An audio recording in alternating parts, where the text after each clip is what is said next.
ಸ ಪದ ಸ ಪದ ಸ ಪದ ಸ ಗಸದ ಗಸದ ಗಸದ ಗಸದ ಗಸದ ರಿ ಗ ಮ ರಿ ಗ ಮ ರಿ ಗ ಮ ರಿ ಗ ಮ ರಿ ಗ ಮ ಪದ ಮ ಪ ಗ ಮ ರಿ ಗ ರಿ ಸ ಯೇಸು की वाणी जीवन ज्योति यीशु की वाणी आत्मा शक्ति यीशु की वाणी जीवन ज्योति यीशु की वाणी आत्मा शक्ति जो इस वाणी पे है चलता अनंत जीवन मुक्ति पाता जो इस वाणी पे है चलता अनंत जीवन मुक्ति पाता यीशु की वाणी जीवन ज्योति यीशु की वाणी आत्मा शक्ति यीशु की वाणी जीवन ज्योति यीशु की वाणी आत्मा शक्ति।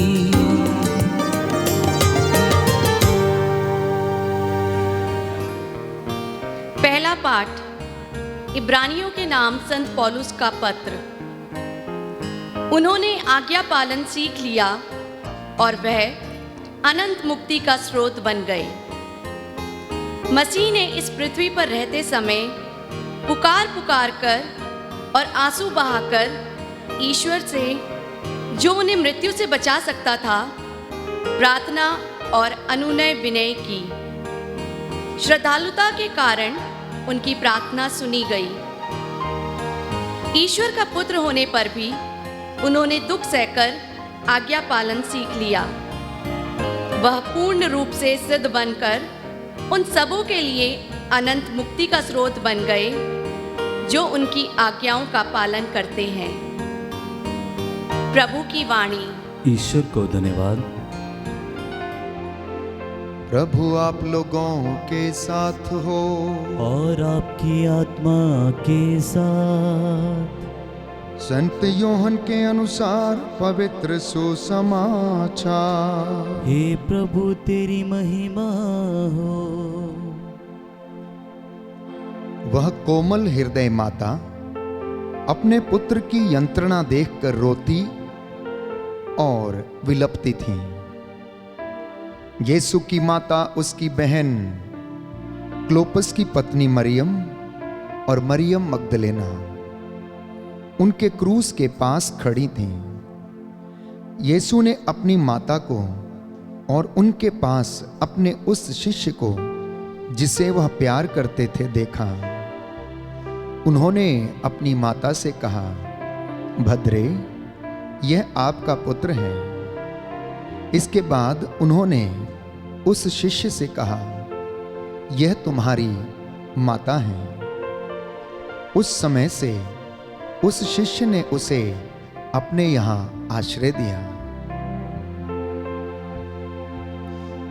प्रभु का सुसमाचार है। हे क्रिस्त तेरी स्तुति हो।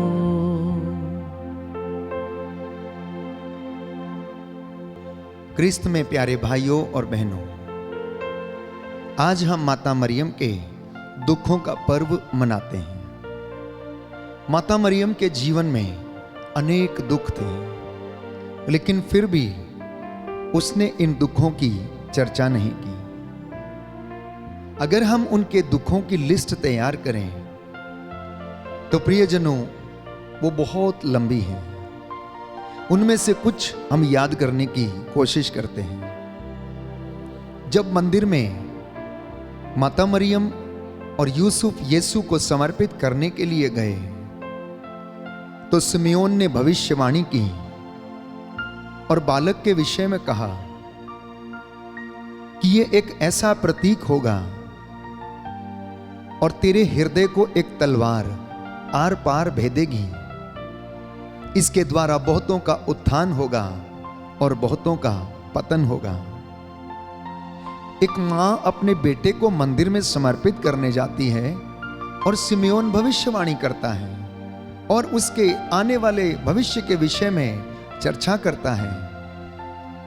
एक मां को कितना दुख होगा यदि आप में से कोई भी मां अपने बच्चे को मंदिर में लेकर जाए और समर्पित करे और वहां पर याजक आपके पुत्र के विषय में या आपके विषय में कोई भविष्यवाणी करे तो आपको निश्चित ही दुख होगा। हो सकता है कि आप क्रोध के आवेश में उनसे कुछ बुरा भला भी कह दें कि आप मेरे विषय में ऐसा कैसे कह सकते हैं, आपको कैसे मालूम है कि मेरे बेटे के जीवन में यह होगा, आपको कैसे मालूम है कि इसके द्वारा बहुतों का उत्थान और पतन होगा। पर प्रियजनों, माता मरियम चुप रही। उसने उन वचनों को अपने हृदय में संजोए रखा। यह सबसे पहला दुख उनके जीवन में वो अनुभव करती है। दूसरा दुख उनके जीवन में जब बालक बढ़ रहा था और वे मंदिर में गए थे, वहां पर यीशु मंदिर में खो जाते हैं और यूसुफ और मरियम ये सोचकर कि वो पीछे रिश्तेदारों के साथ आते होंगे, वो आगे बढ़ चलते हैं, परंतु यीशु मंदिर में ही रह जाते हैं। जब वो उनको ढूंढती है तो उनके आनंद का ठिकाना नहीं रहता है। तीसरा दुख यदि हम चर्चा करें उनके जीवन के विषय में, तो प्यारे भाइयों और बहनों, जब यूसुफ को स्वप्न में स्वर्गदूत संदेश देता है कि उठो, बालक को लेकर मिस्र चले जाओ, क्योंकि राजा हेरोद उसको मार डालना चाहता है, तो वो माता मरियम को लेता है और बच्चे को लेकर वो मिस्र चला जाता है। कैसी दुख भरी यात्रा वो रही होगी।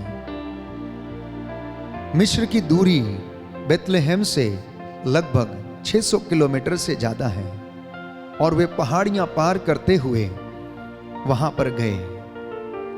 उन्होंने दुख सहा और ऐसे ही जीवन बिताते रहे। चौथा दुख उनके जीवन में जिसने उन्हें झकझोर के रख दिया, वो था कलवरी पर यीशु से मुलाकात। उनका लहूलुहान चेहरा देखकर कलवरी के रास्ते पर वो अपने जवान बेटे से मुलाकात करती है। ये कैसी दर्द भरी मुलाकात रही होगी, हम अंदाजा लगा सकते हैं। सांसारिक माता यदि अपने बेटे के शरीर पर एक घाव भी देख लेती है तो रो रो कर बेहाल हो जाती है, परंतु एक मां कलवरी के रास्ते पर अपने जवान बेटे को मिलती है, कुछ भी नहीं कर सकती है और उसे याद आता है सिमियोन की वो भविष्यवाणी की, एक तलवार तेरे हृदय को आर पार भेदेगी। और उसने इस मुलाकात में इस बात को अनुभव किया कि उसका कलेजा, प्यारे भाइयों और बहनों, दुख से छलनी हो गया होगा जब उसने अपने जवान बेटे को देखा कि वह लहू लुहान जल्लाद उसे लात घूंसे मारते घसीट कर ले जाते कलवरी के रास्ते पर घसीट रहे थे, फिर भी वह चुप रही, उन्होंने कुछ नहीं कहा। पांचवा दुख जो उनके जीवन में घोर कष्ट दे रहा था, प्रियजनों, वो कलवरी पर जब यीशु को क्रूस पर ठोका जा रहा था बड़ी बड़ी लंबी कीलों से, माता मरियम देख नहीं पा रही थी, दूर से खड़ी होकर वो देख रही थी कि जल्लाद उनके साथ कैसा व्यवहार करते हैं। मैं आपसे एक सवाल पूछता हूं, क्या आप अपने बेटे को या बेटी को किसी के द्वारा थप्पड़ खाते हुए देख सकते हैं?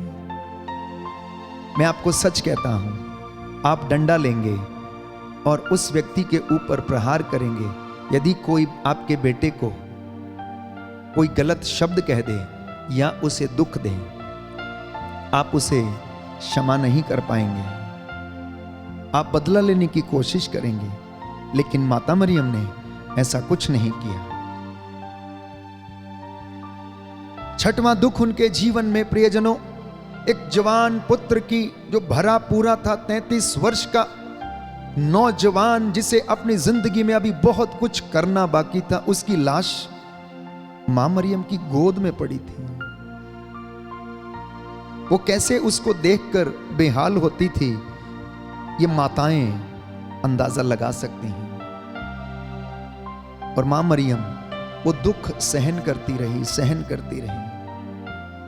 7वां दुख उनके जीवन में, जब यीशु कब्र में रखे जाते हैं, दफनाए जाते हैं, उसके लिए ये सहन कर पाना मुश्किल था। हम समाज में देखते हैं कि एक मां यदि अपने बेटे को खो देती है तो रोती है, बिलखती है, कलपती है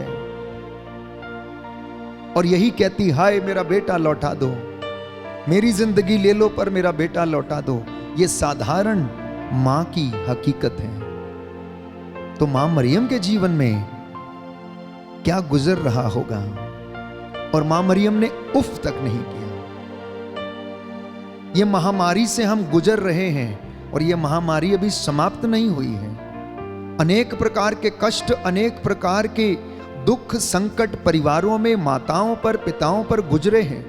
आपने अपने प्रियजनों को खो दिया। एक ही दिन में 2-2, 3-3 लोग एक हफ्ते के अंदर, पिता चल बसे, मां चल बसी, भाभी चल बसी, देवर चल बसा, बेटा चल बसा। कई परिवारों में ऐसा हुआ और आप देखते रह गए।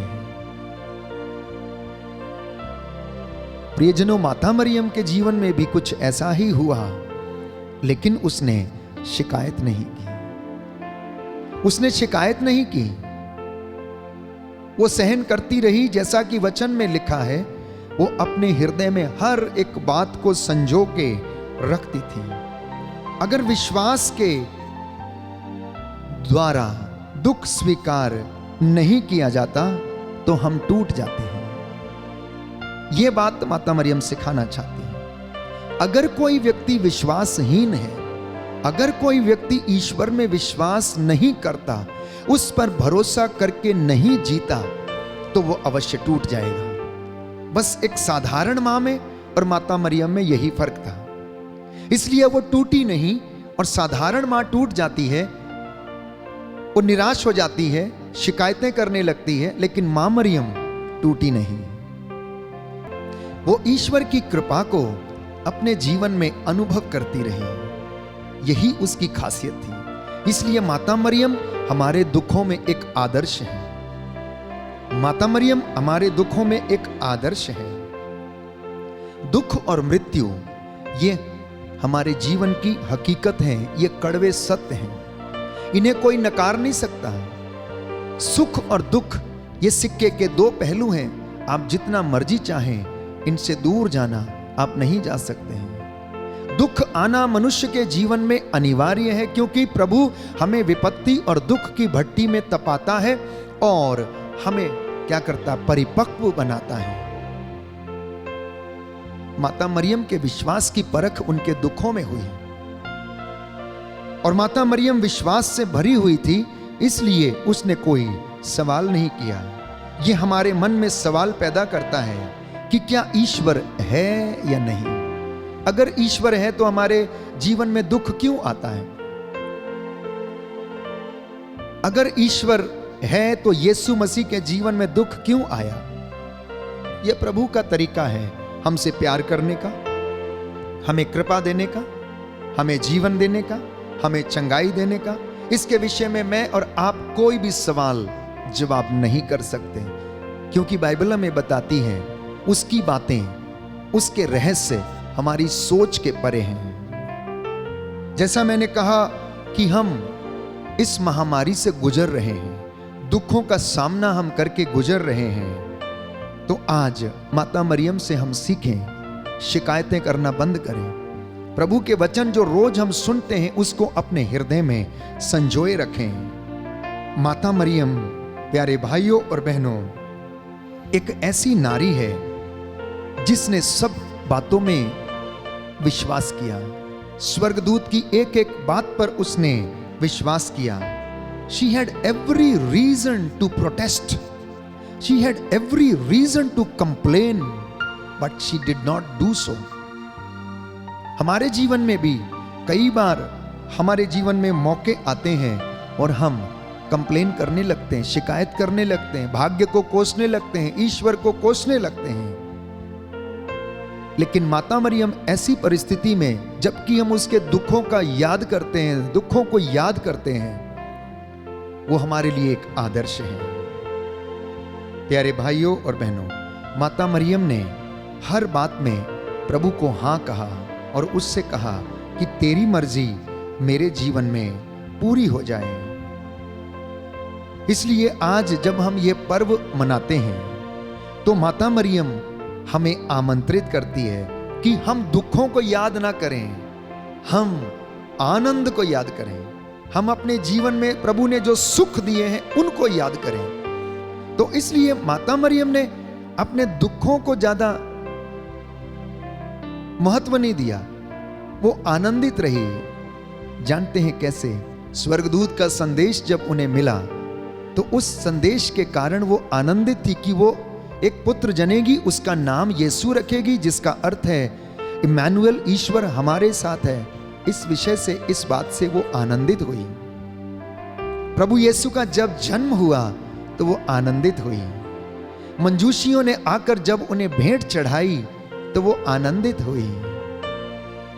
जब प्रभु यीशु पुनर्जीवित हो उठे तो वो आनंदित हो गई। यीशु जब स्वर्गारोहित कर लिए गए तो वो आनंदित हो उठी। पवित्र आत्मा जब प्रेरितों पर उतर आया तो और भी ज्यादा आनंदित हो उठी। इतना ही नहीं, जब उन्हें महारानी का मुकुट पहनाया गया तो और भी ज्यादा आनंदित हो उठी।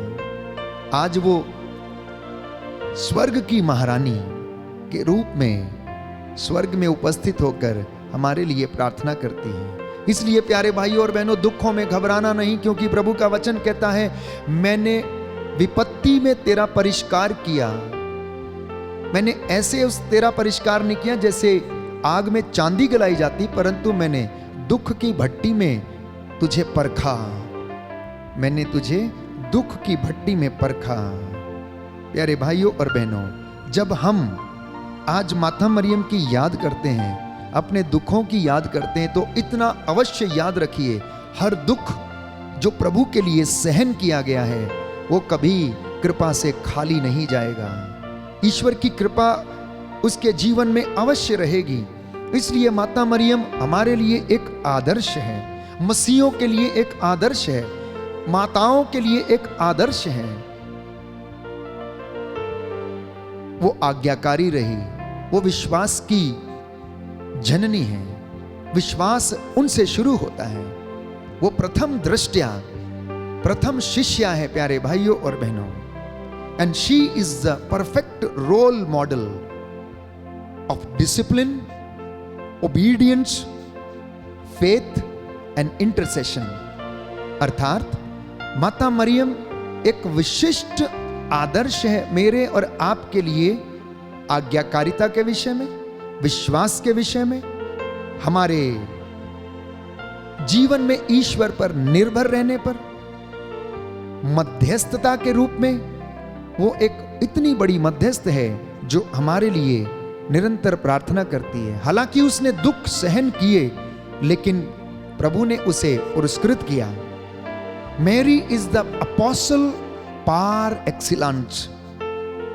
उसके जैसा इस दुनिया में कोई नहीं है, उसके जैसा इस दुनिया में कोई नहीं है। She is a revolutionary who dared to do God's will. वो एक ऐसी क्रांतिकारी सोच रखने वाली नारी थी जिसने ईश्वर की इच्छा को स्वीकार किया और उसे पूरा किया। कहा, मैं तेरी दासी हूं, तेरे कथन मुझ में पूरा हो जाए। She is the east who fulfilled the role quietly. वो एक ऐसी नारी थी जिसने प्यारे भाइयों और बहनों अपने रोल को चुपचाप अभिनय करती रही, चुपचाप वो काम करती रही, उसने शिकायत नहीं करी। इसलिए मैक्सिमिलियन कोल्बे वो कहते हैं कि माता मरियम को प्यार करने से आप लोग मत डरना, क्योंकि यीशु से ज्यादा उसे कोई प्यार नहीं कर सकता। माता मरियम को प्यार करने से आप कभी पीछे नहीं हटना, कभी मत डरना, क्योंकि यीशु से ज्यादा माता मरियम को प्यार और कोई नहीं कर सकता। इसलिए जाते समय यीशु ने अपनी मां से कहा, जब उसने अपने प्रिय शिष्य को वहां पर खड़े देखा, उसने माता मरियम से कहा, भद्रे ये आपका पुत्र है।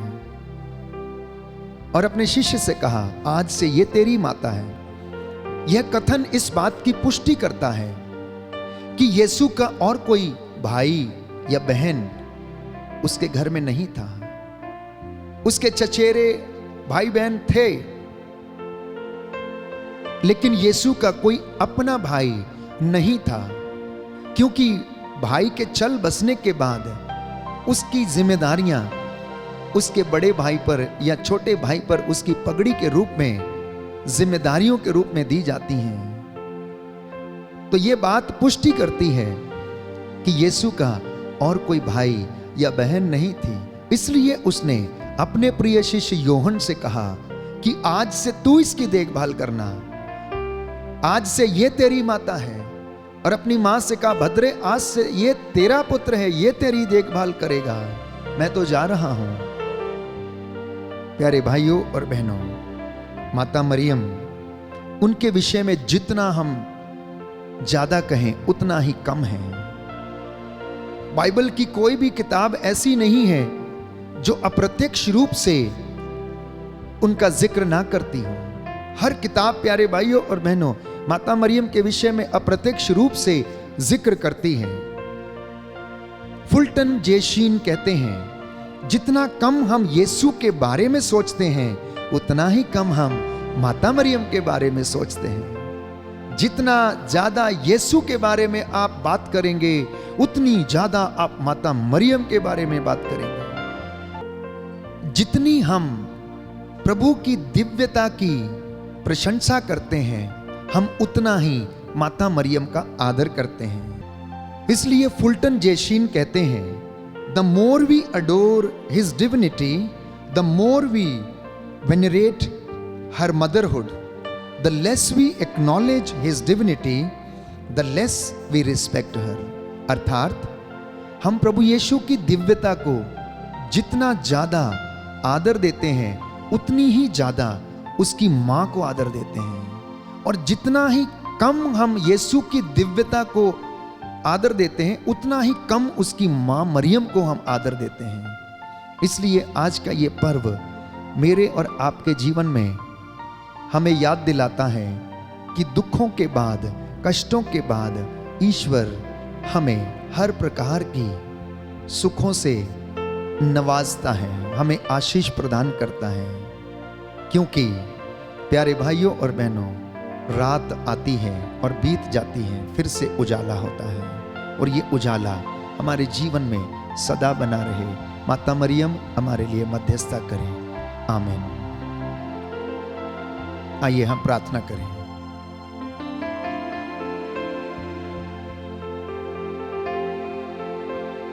हे सर्वशक्तिमान शाश्वत ईश्वर, सर्वव्यापी ज्ञानी पिता, हृदयों की थाह लेने वाले ईश्वर, आज हम माता मरियम के दुखों की याद करते हैं। तूने इन दुखों में उसे महान बनाया और उसे प्रभु आपने अपने विश्वास के द्वारा, अपनी कृपा के द्वारा उसे आदर्श नारी बनने की कृपा प्रदान की। हे प्रभु, तूने उसे चुना, उसे पवित्र रखा, उसे साहस दी, हिम्मत दिया। आज ये हिम्मत तेरे इन बेटे बेटियों को प्रदान कर, हम भी अपने दुखों को सहन करते जाएं, तेरी महिमा करते जाएं। हमारी प्रार्थना सुन ले उद्धार करता यीशु प्रभु के द्वारा। आमीन।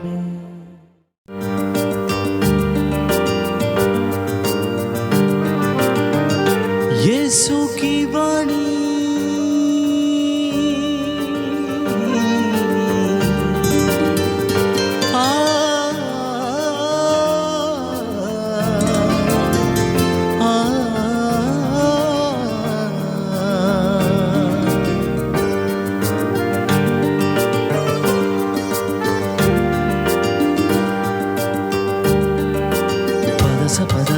ಸ ಪದ ಸ ಪದ ಸ ಗಸದ ಗಸದ ಗಸದ ಗಸದ ಗಸದ ರಿ ಗ ಮ ರಿ ಗ ಮ ರಿ ಗ ಮ ರಿ ಗ ಮ ರಿ ಗ ಮ ಪದ ಮ ಪ ಗ ಮ ರಿ ಗ ರಿ ಸ ಯೇಸು की वाणी जीवन ज्योति यीशु की वाणी आत्मा शक्ति यीशु की वाणी जीवन ज्योति यीशु की वाणी आत्मा शक्ति जो इस वाणी पे है चलता अनंत जीवन मुक्ति पाता जो इस वाणी पे है चलता अनंत जीवन मुक्ति पाता यीशु की वाणी जीवन ज्योति यीशु की वाणी